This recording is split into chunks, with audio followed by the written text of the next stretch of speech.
بسم اللہ الرحمن الرحیم۔ شروع اللہ کی پاک ذات کے نام سے جس کے قبضے میں میری جان ہے۔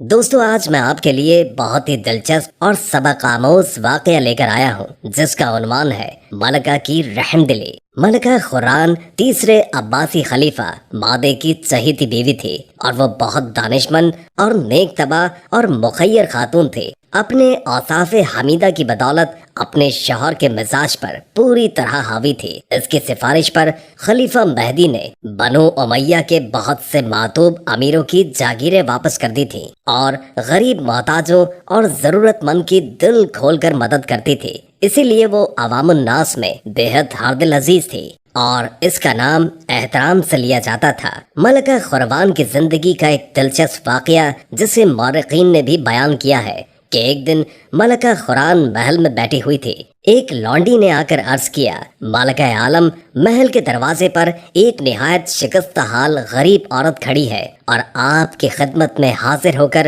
کچھ عرض کرنا چاہتی ہے۔ ملکہ نے کہا کہ اس عورت کا حسب نسب دریافت کرو اور اس سے یہ بھی معلوم کرو کہ اسے کس چیز کی ضرورت ہے۔ لونڈی نے باہر آ کر اس عورت سے پوچھا، لیکن اس نے اپنے نسب اور خاندان کا نہ پتہ دیا۔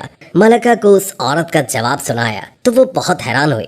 بلاؤ اسے، دیکھے تو صحیح کہ وہ چاہتی کیا ہے۔ چنانچہ ملکہ نے لونڈیوں کو حکم دیا کہ اس عورت کو اندر لے آؤ۔ تھوڑی دیر میں ملکہ کے سامنے پھٹے پرانے کپڑوں میں ملبوس ایک انتہائی شکستہ حال عورت کھڑی تھی۔ پہلے تو ملکہ کا کروفر دیکھ کر ٹھٹکی، مگر پھر فوراً حیرت کر کے ملکہ کو سلام کیا اور کہنے لگی، اے ملکہ، میں مروان بن محمد کی بیٹی مسنہ ہوں جو خاندان ابو امیہ کا آخری تاجدار تھا۔ جو ہی اس عورت کے منہ سے یہ الفاظ نکلے، ملکہ خوران کا چہرہ سرخ ہو گیا اور اس نے کڑک کر کہا، کیا تم نہیں جانتے کہ اس کے اہل خاندان نے عباسیوں پر کیسے خوفناک مظالم کیے؟ اے سنگ دل، کیا تم وہ دن بھول گئی ہو جس دن بنو عباس کی بوڑھی عورتیں تمہارے پاس التجا لے کر آئی تھی کہ تو اپنے باپ سے سفارش کر دے، یعنی ماضی کے چچا امام محمد بن ابراہیم عباسی کی لاش دفن کرنے کی اجازت دیں؟ بدبخت عورت، خدا تجھے غارت کرے،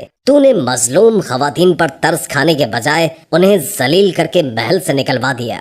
مجرم ملکہ کی باتیں سن کر بالکل مروت نہ ہوئی بلکہ زور کا قہقہا لگایا اور بولی، بہن، اپنے آپے سے باہر نہ ہو اور جو کچھ میں نے کیا خدا سے اس کی سزا پالی۔ خدا کی قسم، جو تم نے کہا سچ کہا، اس میں خدا نے مجھے ذلیل و خوار کر کے تمہارے سامنے لا کھڑا کیا ہے۔ کیا تمہیں معلوم نہیں کہ کسی وقت میں تم سے زیادہ شوخ اور شریر تھی؟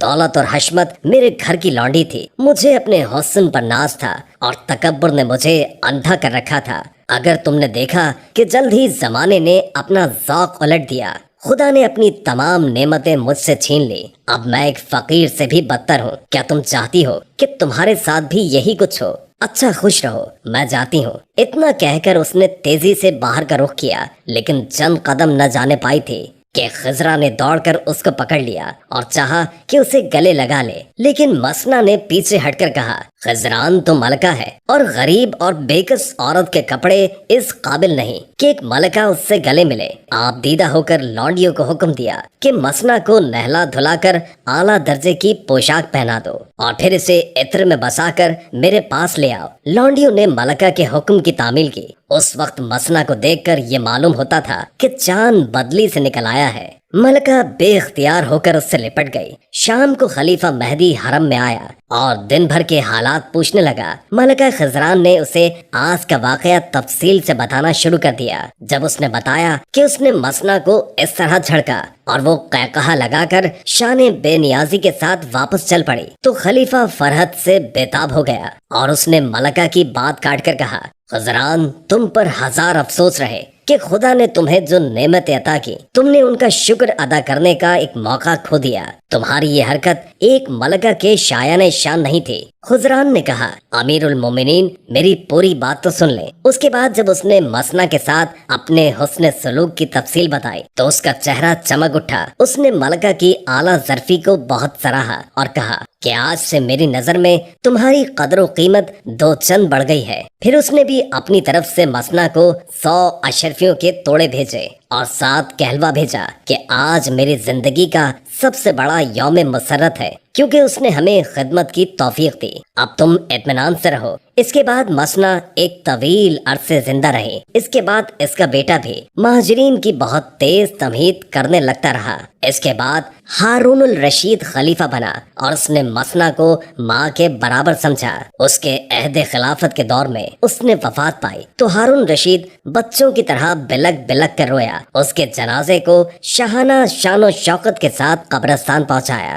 معزز خواتین و حضرات، اللہ تعالیٰ کی صفات میں سے ایک صفت یہ ہے، یعنی وہ مجرم اور سزا و عذاب کے مستحق کو معاف کرنے والا اور اس کی نافرمانی اور گناہوں سے درگزر کرنے والا، غلطی اور نافرمانی کے باوجود سخت برتاؤ کے بجائے نرمی اور محبت سے پیش آنے والا۔ تمام انبیاء بالخصوص خاتم النبیین حضرت محمد مصطفیٰ صلی اللہ علیہ وآلہ وسلم اللہ تعالیٰ کی صفات کا نمونہ اور آئینہ دار تھے۔ آپ کی زندگی اس دعوے کی بہترین روشن دلیل ہے۔ آج ہمارے معاشرے کو بدلہ اور انتقام نے ہر طرف سے جلا رکھا ہے۔ ہمارے ہر اخلاق و اقدار کو ظلم کی دیوار چاٹ رہی ہے۔ ہر طرف سے اینٹ کا جواب پتھر سے دینے کی آوازیں آتی ہیں۔ ہر شخص نواب کے مقابلے میں 1.5 نواب بننے کو تلا بیٹھا ہے۔ غلطی اور لوگوں سے بڑھ کر سزا اور بدلے کی روش ظلم اور جہنم کی شکل میں دکھائی دے رہی ہے۔ افسوس کہ آج ہمارے دل رحم و کرم، صبر و تحمل اور عفو و درگزر کی اعلیٰ اوصاف سے یکسر خالی ہو رہے ہیں۔ یہی وجہ ہے کہ ہمارے اجتماعی طاقت کا شیرازہ بکھر کر پارا پارا ہو چکا ہے۔ باہمی نفرت اور عداوت، لڑائی جھگڑے اور انتقامی کارروائیوں نے ہماری ہیبت اور شان و شوکت اور دبدبے کو سلب کر لیا ہے اور آپس کے انتشار کی وجہ سے ہماری ہوا اکھڑ گئی ہے۔ آئیے عزم کریں، محض ارادہ نہیں بلکہ فیصلہ کریں کہ ہم سب ایسی زندگی گزاریں گے جو اللہ اور اس کے رسول صلی اللہ علیہ وآلہ وسلم کو پسند ہو۔ معاشرے کو خوشگوار اور محبت افشاں اور پرامن بنانے کے لیے بقائے باہمی پر عمل کریں گے اور اپنے اندر دیگر اعلیٰ اوصاف کی طرح عفو و درگزر کی صفت بھی پیدا کریں گے۔ آئیے آئندہ اس امید اور پختہ یقین کے ساتھ لوگوں کی غلطیاں اور جرائم کو معاف کریں گے کہ قیامت کے دن رب کریم عفو و درگزر کا معاملہ کرتے ہوئے ہماری غلطیاں اور ہمارے جرائم معاف کر دے گا۔ اللہ تعالیٰ ہمیں معاف فرمائے، ہمارے صغیرہ اور کبیرہ گناہوں سے درگزر فرمائے، آمین یا رب العالمین۔ دوستو، اگر آپ کو یہ ویڈیو پسند آئی تو اس کو لائک کرنا اور شیئر کرنا مت بھولیے گا اور سبسکرائب کر دیں اور بیل آئیکن کو بھی پریس کر دیں تاکہ ہماری نئی آنے والی ویڈیوز کی اپڈیٹ بر وقت آپ تک پہنچ سکے۔